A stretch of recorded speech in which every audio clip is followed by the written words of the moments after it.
भरोसा, बदलते भारत की शान।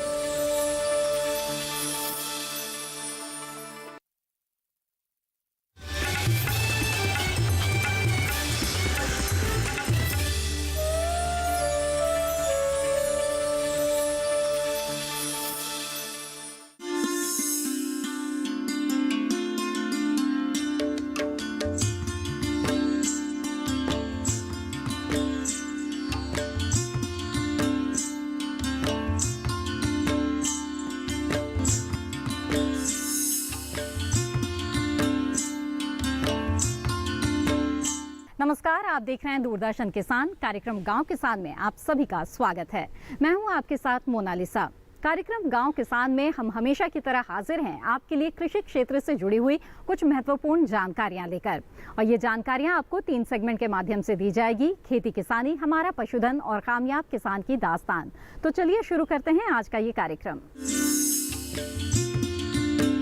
आइए देखते हैं हमारा पहला सेगमेंट खेती किसानी, जिसमें आज हम बात करने जा रहे हैं एफपीओ यानी कि किसान उत्पादक संगठन के बारे में। हमारे देश में अधिकतर किसान छोटे और सीमांत किसान हैं, जिनके सामने कृषि के क्षेत्र में बहुत तरह की समस्याएं चली आती है, और इन समस्याओं का एक समाधान है किसान उत्पादक संगठन। और ये जो संगठन है ये किस तरह से कार्य करते हैं, इसके बारे में विस्तार से आज हम आपको बताएंगे, और कैसे इस तरह के संगठन बनाने से किसानों को फायदा होगा। इसके बारे में जानने के लिए आइए देखते हैं ये रिपोर्ट।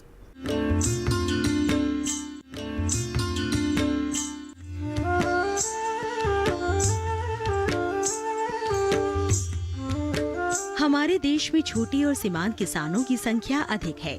ऐसे में जब ये किसान अकेले खेती करके अपनी उपज को बाजार में ले जाते हैं तो उन्हें इसका ना तो वाजिब दाम मिल पाता है और ना ही किसी आपदा की स्थिति में समुचित सहायता। ऐसी परिस्थिति से बचने के लिए किसान समूह बनाए जाते हैं, जिन्हें किसान उत्पादक संगठन या एफपीओ कहा जाता है। वास्तव में ये किसानों का एक ऐसा समूह है जो कृषि उत्पादन कार्य में लगा होता है, साथ ही कृषि व्यावसायिक गतिविधियां चलाने में एक जैसी धारणा रखता है। एक गांव या फिर कई गांवों के किसान मिलकर भी ये किसान समूह बना सकते हैं। मेरे साथी और हम सब ने मिलकर के एक एफपीओ बनाया है, grow free farmer producer organisation. यह सरकार की एक बहुत अच्छी स्कीम है, जिसमें सब लोग इकट्ठा होके एक दूसरे की सहायता करते हैं, और एक पावर, एक शक्ति आ जाती है एक इकट्ठा होने पे। हमें परचेजिंग की, बेचने की और अपनी बात रखने की, सब के लिए। और इसमें सरकार भी बहुत मदद कर रही है। अभी हम लोगों ने अपने फार्मर प्रोड्यूसर ऑर्गेनाइजेशन से सीड का काम शुरू किया है, और हम लोग सीड जो है सभी इकट्ठा होके लेके आते हैं, और उसको बो करके वापस हमने एमओयू साइन कर रखा है एनएससी से और अन्य संस्थाओं से, उनको वापस दे रहे हैं। जहां आज के दिन किसान गेहूं, धान के रेट नहीं ले पा रहा है, वहीं हम उसको अधिक पैसे में सीड के रूप में बेच पा रहे हैं। आप समझिए कितनी बड़ी ताकत है। कहीं हम घूमते थे, अपना सामान तब हो जाता था तो पता नहीं बिकेगा नहीं बिकेगा, क्या रेट बिकेगा, इस तरह की एक बहुत बड़ी दुविधा रहती थी। लेकिन जब से सरकार ने यह किया है कि फल सब्जी वगैरह से ये हटा दिया, एपीएमसी एक्ट, कंपनियां आ गई, डायरेक्ट हम कंपनियों से बात कर लेते हैं और अपना माल सीधा उनको बेच देते हैं। अभी मेरे यहाँ मशरूम उगने जा रही है, हमारे ग्रुप्स के मेंबर भी मशरूम उगा रहे हैं, और वो पहले ही तय कर लेंगे कि हम किस रेट पे मतलब कंपनियों को देंगे। जैसे 67, 80, 70 जो मतलब आपस में नेगोशिएशन करके बात करके पहले ही तय कर लेंगे। ऐसे ही अभी जैसे मैंने टमाटर लगाया हुआ है, टमाटर के लिए मैंने कंपनियों से बात कर लिया, 20 रुपये वो कह रहे हैं, लेकिन हम 20 रुपये में अभी रेडी नहीं है टमाटर देने के लिए। तो ये एक बहुत ही अच्छा प्लेटफॉर्म है गवर्नमेंट का, और बहुत अच्छी पहल है। मैं इसमें ऐसे ही अभी जो गवर्नमेंट ने धान, गेहूं वगैरह से इससे भी मार्केट के से निजात दे दी है किसान को, ये भी एक बहुत बड़ी बात है, बहुत अच्छी बात है। कार्यक्रम गांव किसान में वक्त एक छोटे से ब्रेक का। ब्रेक के बाद देखेंगे हमारा पशुधन। आप बने रहिए दूरदर्शन किसान पर।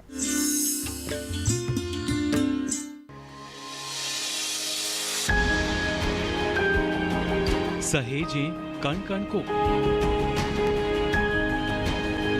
सुंदर दे रूप रंग आकार, स्वस्थ जीवन रहे जमीन पर, इंद्रधनुष हो साकार। देखिए प्रकृति की ओर, गुरुवार सुबह 9:30 पर। बीमारियों से कैसे बचेगी फसल? मवेशियों की मुश्किलों का क्या है हल? कहां से लाएं बीज, कितनी लगेगी खाद? किसानों के हर फोन का विशेषज्ञ देंगे जवाब। देखिए हेलो किसान लाइव सोमवार से शुक्रवार शाम 6 बजे।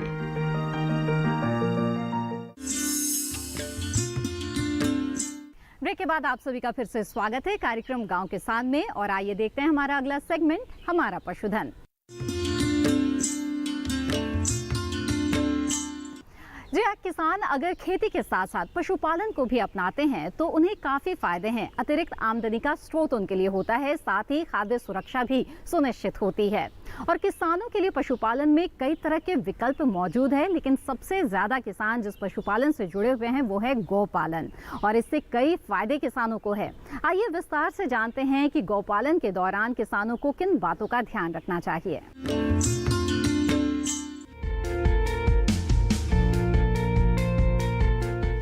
20वीं पशु गणना के हिसाब से 2019 में पशुधन में 4.6% की वृद्धि हुई है। 2012 की तुलना में गायों की आबादी 18% बढ़ी है। इस तरह इस समय हमारे देश में गायों की संख्या 14,51,20,000 है। बढ़े हुए ये आंकड़े बतलाते हैं कि किसान गाय पालन में रुचि ले रहे हैं।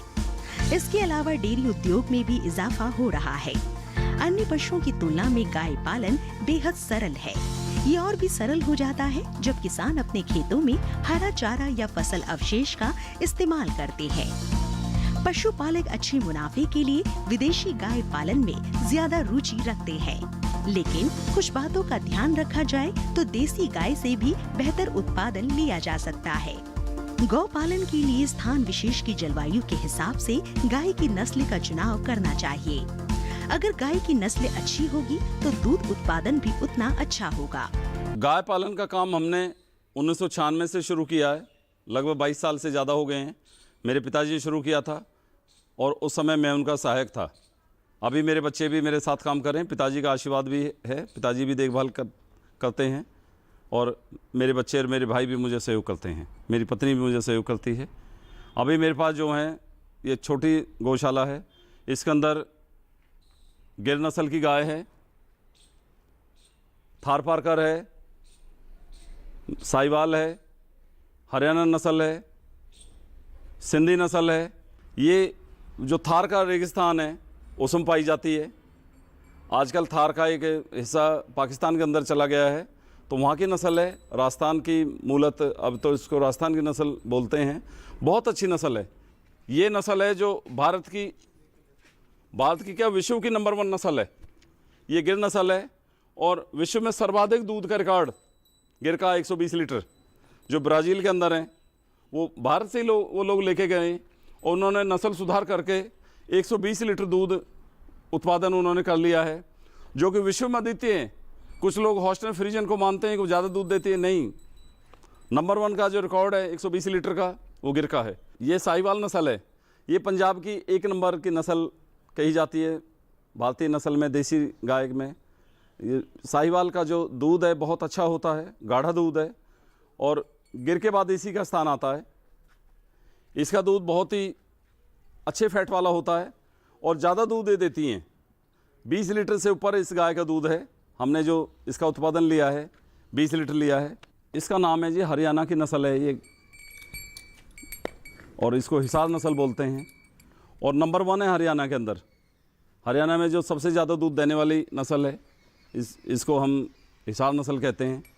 और बहुत ही अच्छी इसकी रोग प्रतिरोधक क्षमता है। दूध भी ये 15 लीटर से ज़्यादा देती है। अब सर्दी के मौसम में इनका विशेष ध्यान रखते हैं, जैसे कि अब धूप निकली हुई है तो दिन में इनको धूप में रखते हैं। सुबह से ये धूप में रहेंगी और रात के समय इनको मकान के अंदर रखते हैं और मकान में पूरा इनका नीचे से फर्श को सूखा रखते हैं बिल्कुल। उसमें पत्ते वगैरह थोड़ा तूड़ा वगैरह डाल के रखते हैं। एक किस्म से उनका बेड बना देते हैं जो उनको सर्दी ना लगे। गौ पालन से होने वाली आय में इजाफा करने के लिए गाय को उन्नत नस्ल के सांड के बीज से फैलावे, जिससे आने वाली संतान से अधिक दूध का उत्पादन हो सके। एक गाय सामान्यतः अपने जीवन काल में 8 से 10 ब्यात में दूध दे सकती है। इस तरह भविष्य की संभावनाओं को देखते हुए गाय का उचित पालन पोषण करना चाहिए।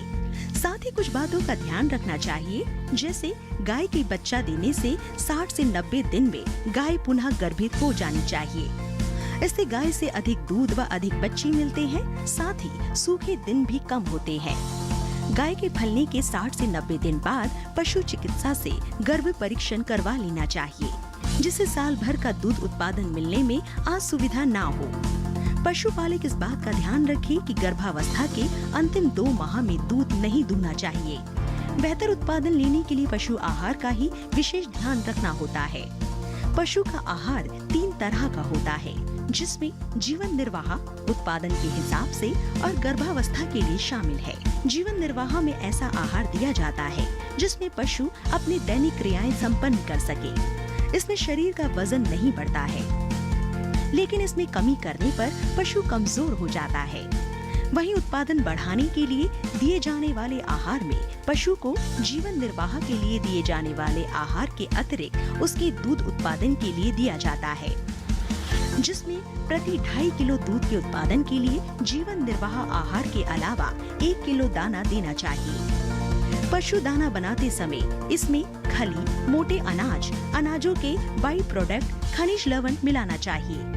इसके अलावा करीब 10 किलो हरा चारा, साथ ही साफ पानी में दिन में कम से कम 3 बार जरूर पिलाना चाहिए। एक समय में इसको बाजरा का दलिया देते हैं। वो खाली बाजरा होता है, ये रात के समय देते हैं। बाजरा और गुड़, बाजरे को भिगोकर और इसको उबालकर और गुड़ मिला के इसको देते हैं शाम के समय, तो इससे इनको सर्दी नहीं लगती। ये पौष्टिक दलिया है जी। इसमें मैंने खनिज लवण मिला रखे हैं, मिनरल मिक्सचर होते हैं, वो भी इसके अंदर मिक्स है। इसमें इस दलिया के अंदर गेहूं है, जौ है और मक्का है, बिनौला है और रागी भी इसके अंदर है, गवार है।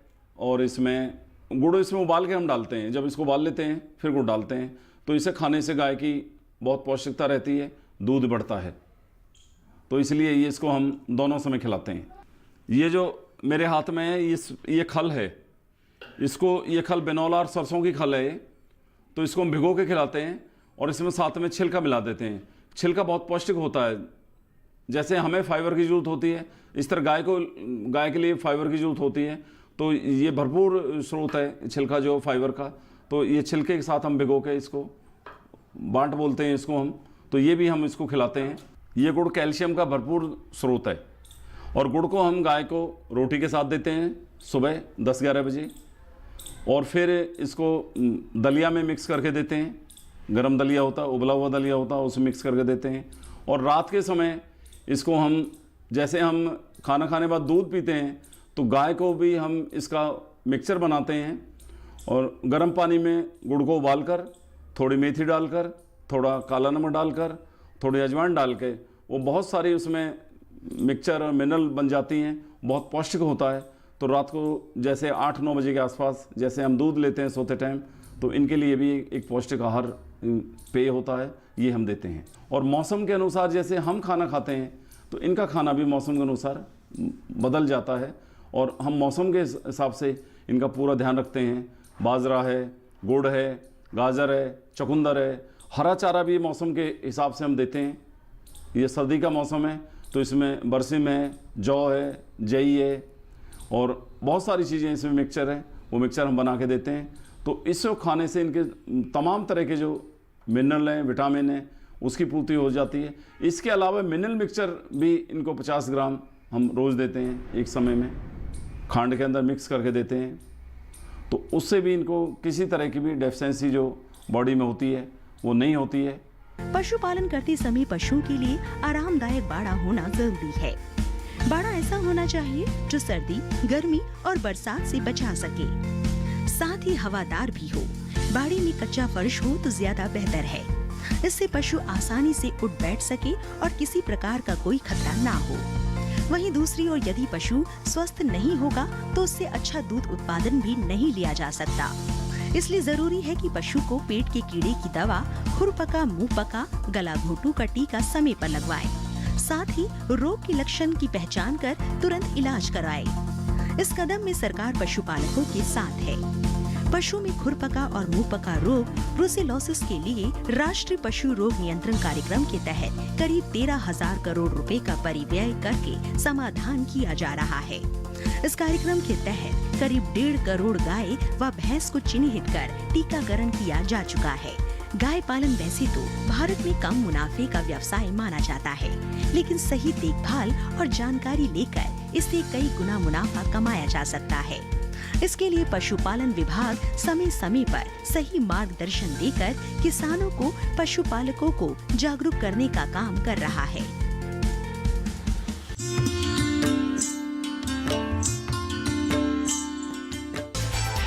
पशुपालक कैलेंडर अक्टूबर माह में ध्यान देने वाली बातें।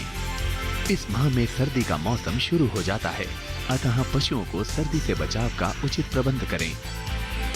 मुंहपका, खुरपका रोग, गला घोटू रोग या फड़किया रोग के टीके यदि अभी भी नहीं लगवाए हों तो कृपया समय रहते टीके लगवा लें।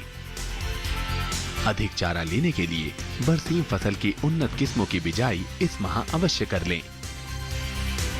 भेड़ के शरीर को ऊन कतरने के 21 दिन बाद बाहरी परिजीवी से बचाने के लिए कीटाणुनाशक घोल से भिगोएं। परजीवी और कृमि नाशक दवा देने का उपयुक्त समय है।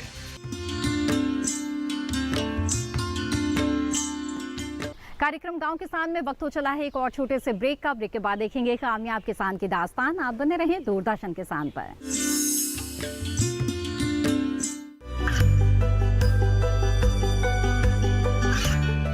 गांवों और पिछड़े क्षेत्रों में सरकारी योजनाओं की जानकारी पहुंचा। देश में कौशल और क्षमता विकास कर ग्रामीणों को सामाजिक बदलाव और विकास से जोड़ने की दूरदर्शन किसान की पहल चौपाल चर्चा देखें सोमवार से शुक्रवार सुबह 9 बजे। जानकारी जो किसानों के लिए हो लाभकारी, समस्याओं पर पड़ेगा समाधान भारी, कृषि की हर बात का ख्याल, कब कैसे की जाए बेहतर देखभाल। जानिए विशेषज्ञों के साथ, देखिए खेत खलिहान सोमवार से शुक्रवार सुबह 7 बजे डीडी किसान पर।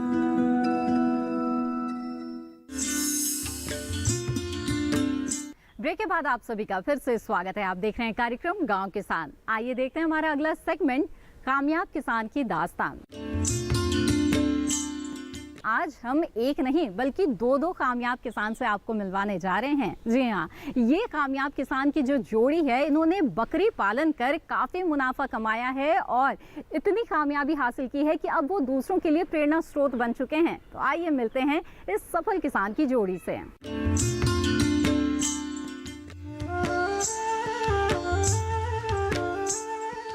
कृषि और पशुपालन एक दूसरे के समांतर चलने वाले व्यवसाय है। हालांकि दोनों ही व्यवसाय के लिए वक्त और मेहनत की जरूरत होती है। ऐसे में छोटी छोटी जानकारी भी बड़ा लाभ दे सकती है। ऐसी ही मेहनत की दास्तां बयां कर रहा है उत्तर प्रदेश मथुरा का ये बकरी फार्म। मोहम्मद इकबाल और अकमल ने अपने 12 सालों की कड़ी मेहनत से इस फार्म को तैयार किया है। इतना ही नहीं, आज ये दोनों नए व्यवसायियों को प्रशिक्षित करने का काम भी कर रहे हैं। बकरी पालन इकबाल का पुश्तैनी व्यवसाय रहा है, वहीं अकमल पहले मछली पालन के व्यवसाय से जुड़े थे। अकमल आजमगढ़ के रहने वाले गरीब परिवार से है। शुरू से ही अपना कोई व्यवसाय करना चाहते थे, बीएससी करने के दौरान अकमल को बकरी पालन की जानकारी मिली। इससे होने वाले लाभ को जानकर अकमल इस व्यवसाय से जुड़ना चाहते थे। पढ़ाई के दौरान ही अकमल ने छोटे स्तर पर बकरी पालन शुरू कर दिया। वहीं इकबाल की पारिवारिक स्थिति भी ठीक नहीं थी। इस वजह से इकबाल पढ़ाई ना कर सके और इकबाल ने अपने पुश्तैनी व्यवसाय बकरी पालन को आगे बढ़ाने की सोची और इसी में अपना समय देने लगे। दो अलग अलग इंसान, लेकिन दोनों का लक्ष्य एक ही था। दरअसल हम लोग बिलोंग करते हैं आजमगढ़ से।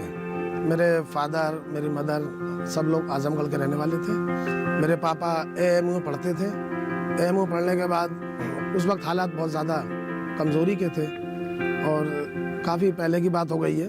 उसके बाद उन्होंने यहाँ पर आने के बाद वहाँ से एएमयू से अलीगढ़ में उन्होंने काम करना शुरू किया और मछली व्यवसाय से जुड़े हुए स्टार्टिंग में। तो मैं जब बीएससी में था तो मुझे इस काम को शौक लगा करने का, तो शौक में मैं 7-8 बकरियां ले करके आया और धीरे धीरे वो काम आपकी दुआ से, आपके आशीर्वाद से आज काफ़ी बड़े पैमाने पर हो गया है।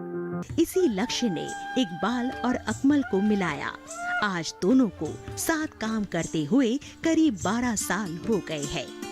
इस दौरान दोनों ने कई उतार चढ़ाव देखे, लेकिन हर साल कुछ बेहतर करने की चाह ने इन्हें इनके मुकाम पर पहुंचाया। शुरुआत में जानकारी के अभाव में इन्हें कई बार नुकसान उठाना पड़ा। कई बार बीमारियों के कारण इनकी बकरियां मर जाती थी, लेकिन धीरे धीरे जानकारी हासिल की और पशुपालन के सबसे अहम हिस्से टीकाकरण को समझा, जिससे पशुधन में होने वाली हानि में विराम लगाया जा सका। इससे इनका व्यवसाय रफ्तार पकड़ने लगा। अब इन दोनों ने अपने व्यवसाय को एक नया रूप देना चाहा और 3 साल पहले छोटे व्यापारियों को बकरी बेचने का मन बनाया। इनकी बकरियों की मांग तेजी से बढ़ने लगी और इनका ट्रेडिंग का ये काम भी बेहतर रूप से चलने लगा है। नए व्यवसायियों को जोखिम का सामना ना करना पड़े, इसके लिए अकमल और इकबाल अपने इस व्यवसाय की जानकारी लोगों तक पहुंचाने लगे। इसके लिए हर महीने प्रशिक्षण शिविर का आयोजन करते हैं, जिसमें विशेषज्ञ और पशु चिकित्सक भी शामिल होते हैं। ये प्रशिक्षण बिल्कुल निशुल्क होता है। एक बार के शिविर में करीब 50 लोग शामिल हो सकते हैं, जिसमें इन्हें टीकाकरण, आहार, आवास और प्रबंधन संबंधी जानकारी दी जाती है, जिससे ज्यादा से ज्यादा लोगों को फायदा पहुंचे। साथ ही जो नए व्यवसायी है वो इन गलतियों को ना दोहराए जो शुरुआती दौर में दोनों से हुई थी। किसी व्यवसाय की सफलता मार्केटिंग पर निर्भर करती है। अकमल और इकबाल बकरी पालन से जुड़ी जानकारी के साथ साथ मार्केटिंग के गुण भी बताते हैं। सबसे पहले क्या ध्यान रखना चाहिए, दांतों का और उम्र का, कि जैसे कि 2 दांत 4 दांत आप बकरी ले रहे हो तो उससे आपको बेनिफिट अच्छा रहेगा, क्योंकि आप 51 बकरी लोगे तो वो फायदा है। और जैसे छोटा बच्चा, बहुत से किसान क्या कहते हैं कि छोटा बच्चा लें हम। छोटा बच्चा लेने से आपका ये नुकसान है कि पहली बार तो आप छोटा बच्चा लेके आओगे, फिर उसको 6 महीने चराना है। 6 महीने चराने के बाद फिर उसको 51 कराना है। 51 कराने के बाद फिर 5 महीने फिर रखना है उसको, तो 11 महीने खराब हो जाती है किसान के।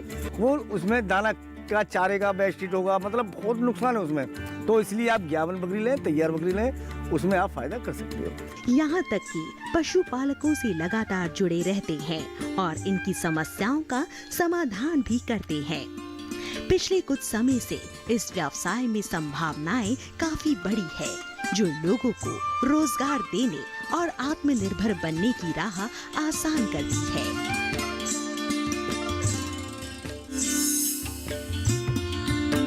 इसी के साथ कार्यक्रम गांव किसान में आज बस इतना ही। इस कार्यक्रम में जो जानकारियां आपको आज दी गई है, हमें उम्मीद है कि वो आपके लिए लाभकारी साबित होगी। इसी के साथ हमें दीजिए इजाजत। आप बने रहिए दूरदर्शन किसान पर। नमस्कार।